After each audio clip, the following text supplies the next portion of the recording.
Hey guys. Oh my god. What? I put on the echo. My bad, guys. Hey guys, what's going on? My name is Tyler, and today we're going to be talking about who will win the All Valley tournament in Season 4, as we know that is going to be happening. It is not too far away, and regardless, I just think that the All Valley is going to be occurring very soon, and I think it's a good topic to basically discuss on the channel. With that being said, ladies and gentlemen, if you want more Cobra Kai content, and if you are a general Cobra Kai fan, be sure to like this video, subscribe if you are new to the channel, and hit the bell icon, as that is all greatly appreciated, and that helps me out, and hitting the bell icon helps you out. That way you are notified and updated when I upload, because YouTube tends to be kind of wonky with that stuff.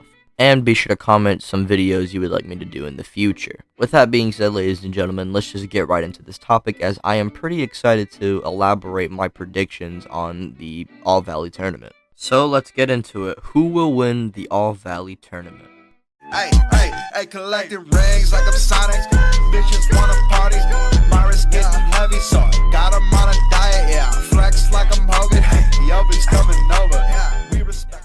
Now, I want to say here that Cobra Kai had three main representatives, as we saw throughout the All Valley, mainly in Season 1. It was Miguel, Aisha, and Bert, but in this timeline, obviously, clearly things are going to be different because, Season 3 and all that stuff happened, so things are a lot different. Now, here we are going to be having Robbie and Tory easily representing. They are the two strongest in the dojo. And for a third member, I would say Sean, but we don't exactly know yet if he's going to be joining Cobra Kai. It is definitely possible and more than likely to happen, but we are just going to be saying, for the sake of simplicity, we don't really have knowledge of that just yet. Kyler is definitely the next best option on the table. He would be training hard for the All Valley, so you could say he got a strength boost, so he's not, weaker than a crippled Miguel. And not to mention, Kyler fits narratively and really fits well in the story, so I'm going to be having Kyler placed here. Now, I think for everyone in Miyagi Fang / the main cast to really get a lot of shine, we would probably have Johnny and Daniel representing their own dojos, maybe. They're just working together for the time being.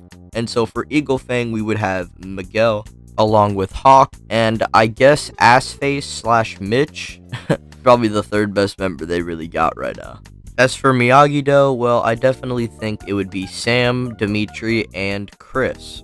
I think this team is honestly a perfect parallel for Eagle Fang, as all of them have actually had past history with each other and have had broken bonds and then managed to rebuild those same bonds. And this would then lead into the All Valley. As for other dojos being represented, we could probably just have Xander Stone returning, but that's really anyone else I would see at best returning to the show. And so with that being said, let's dive into the actual matches and determine the winner.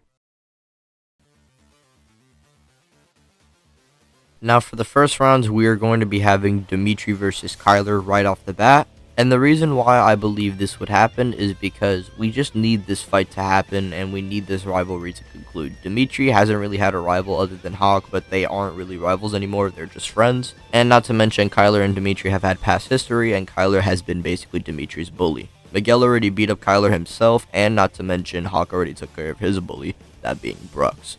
And so with that, I believe this is a perfect excuse to have Dimitri versus Kyler happen right off the bat. This is the first match we actually see. Kyler would try and be aggressive and try and tackle, trying to get the jump on Dimitri. However, Dimitri has mastered his ability to not be hesitant and has actually mastered his ability to anticipate. This would lead into Kyler actually being predicted by Dimitri, and Dimitri would just kick him in the face, getting an easy point and actually moving on to the next round. Next round would be Mitch versus Sam, which feels bad for Mitch, man. He's going to get body slammed by Sam easily, and Sam would move on to the next round. Next round would be Tory versus Hawk, which would perfectly align with Season 3, since Tory was like, oh, you better watch your back, but now Hawk is just going to be facing her head on and easily defeating her. So this would lead into Hawk actually showing off power that impresses Cobra Kai and showed that Miyagi Fang made him stronger than Cobra Kai ever could. And this would then lead into him moving on to the semis, and the next round would be Robbie versus Chris. Rip Chris, man, he's gonna get slammed. And it's going to be kind of crazy, since Robbie and Chris were actually friends, or became friends after Robbie didn't initially trust him, and Robbie would say how he always had a weird feeling about him, as he would then proceed to easily beat him and brutally slam him. Miguel versus Xander Stone would take place, which is a callback to Season 1 for the next round, and Miguel would just easily beat him as well.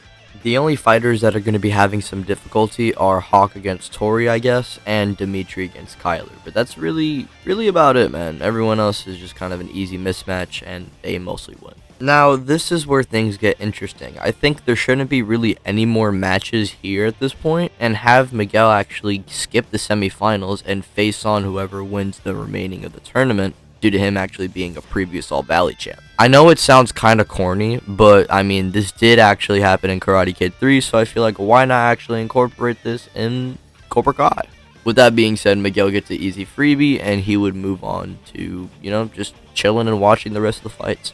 We move on to the semis with Dimitri and Sam fighting each other, which, is cool, I guess, but Dimitri just loses.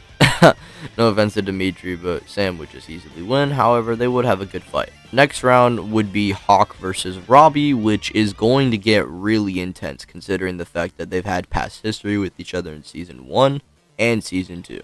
Now, in this case, I think Hawk versus Robbie is going to be a very close fight. I've actually made a theory about this. And if you want a video to go and check out that theory or that fight specifically in full detail, just go and check out that video. I'll link it in the description. But anyways, I think in hindsight, Hawk would just overall beat Robbie, but Robbie's going to rat and cheat and use Cobra Kai dirty tactics and would win the fight and leave Hawk with like a broken leg or a broken arm or something. Almost getting disqualified in the process, but he manages to move on, and this would then lead into the next round. Sam would try and bring Robbie to the light in their final fight. However, Robbie would just act like he's actually being, manipulated by Sam, only for Sam to be tricked by Robbie, leading into Robbie getting the final points he needed to defeat Sam. Now, with Robbie seemingly being the champion, Miguel would then step in the ring, and this would then lead into the final round. Now, I think this fight would be really intense with both of them being evenly matched with each other, and Miguel really wanting to actually beat the shit out of Robbie, using dirty tactics and just using no mercy. However, he knows from not only Daniel LaRusso, but also his sensei, Johnny Lawrence, that this is not the way of fighting, and this would actually lead into Miguel getting stronger from not being enraged and using Miyagi-Do techniques to actually overwhelm Robbie. Robbie not being used to these techniques anymore due to him, embracing the whole Cobra Kai style, would get overwhelmed and would actually lose the fight, leading into Miguel winning the All-Valley. Now, this is the ideal way I want this to happen. However, it is very possible Cobra Kai could win the All-Valley, given the fact that they want 6 seasons of the show. So I guess, in my opinion, this is the way I would envision the All-Valley at its best, I guess you could say. Now, I think for what we have, this is the most predictable All-Valley, or the next best step I can really think of for the All-Valley for what we know of Cobra Kai Season 4. Well, actually, I don't really know too much. I just know Terry Silver's returning, but that's about it. I haven't really been keeping up with spoilers, so don't spoil in the comment section. Thank you. Narratively, it's pretty cool for Miguel to actually avenge Sam and win the All-Valley and embracing Miyagi-Do techniques and stuff like that, but Robbie winning as well would be pretty crazy and create a mega drama effect that would probably be even bigger than the school fight. Now, with that being said, ladies and gentlemen, this is where I'm going to be wrapping up today's video, and if you did enjoy this video, be sure to leave a like and subscribe if you are new to the channel once again, and hit the bell icon. That is greatly appreciated. Follow my Twitter, that will be linked in the description, and check out the Cobra Kai playlist. I'll also link that as well, and it's also, playlisted in this video, so you guys can go check out the other videos in that playlist. Also, be sure to tell me in the comment section who you think is going to win in the next All-Valley. My name is Tyler, and I'll catch you on the next one. Peace out. Bye.